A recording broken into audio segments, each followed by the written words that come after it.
सबसे पहले तो बालक बनो, और दूसरा ये जन्म लेते ही आप चतुर्भुज रूप में आए थे, ये स्मृति मेरे दिमाग से अंतर ध्यान करो, मुझे भुला दो कि मैंने आपको ऐसे देखा है, नहीं तो मैं कभी बालक नहीं मान पाऊंगी।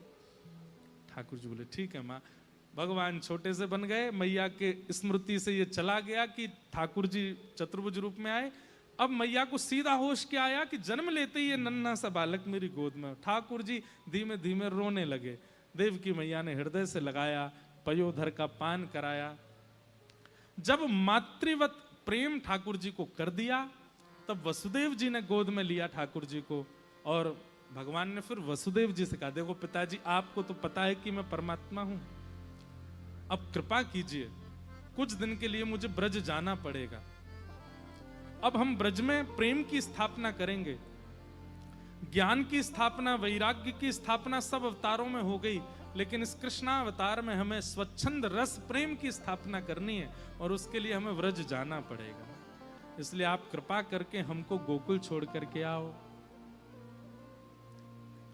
वसुदेव जी महाराज वो कैसे जाएं? सब द्वारपाल लगे हैं बाहर, हाथों में हथकड़ियां, पैरों में बेड़ियां। बोले वो सब छूट जाएंगी, आप तो केवल मेरा आश्रय लीजिए। जैसे ही वसुदेव जी ने गोद में ठाकुर जी को लिया, हथकड़ियां खुल गईं, बेड़ियां खुल गईं, सारे दरवान सो गए, चट चट ताले खुल गए, और श्री वसुदेव जी महाराज ठाकुर जी को लेकर के गोकुल गए। मंदम मंदम जलधारा गिर रही है, यमुना जी ने मार्ग प्रदान कर दिया। लेकर के वसुदेव जी गोकुल पहुंचे, यशोदा जी के बगल में सुला दिया। यशोदा जी के बगल में एक लाली सोई थी, उसको ला करके महाराज कंस को दे दिया। किसी को पता नहीं चला ये कब कब में हो गया। वही लाली अष्टभुजी देवी बन गई, और कंस के सिर पर पादप प्रहार करके आकाश में प्रस्थान कर गई, और बता दिया कि तुम्हारे शत्रु कृष्ण ने तो जन्म ले लिया है। अब यहां गोकुल में उत्सव मन रहे हैं, प्रातः काल का समय हुआ, ठाकुर जी गोकुल कब कब में पहुंच गए कोई को पता नहीं चली।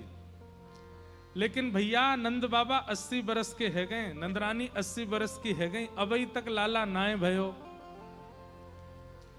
परंतु काय को पतो ना, या बार सब ब्रजवासीन के मोहते अपने आप ही निकल रहो। बोले बाबा अब के तो लाला होए गो, तुम हमते लिखवाए लो, हमते पत्थर पे लिखवाए लो, हम लिख के दे रहे हैं कि या बार लाला होए गो।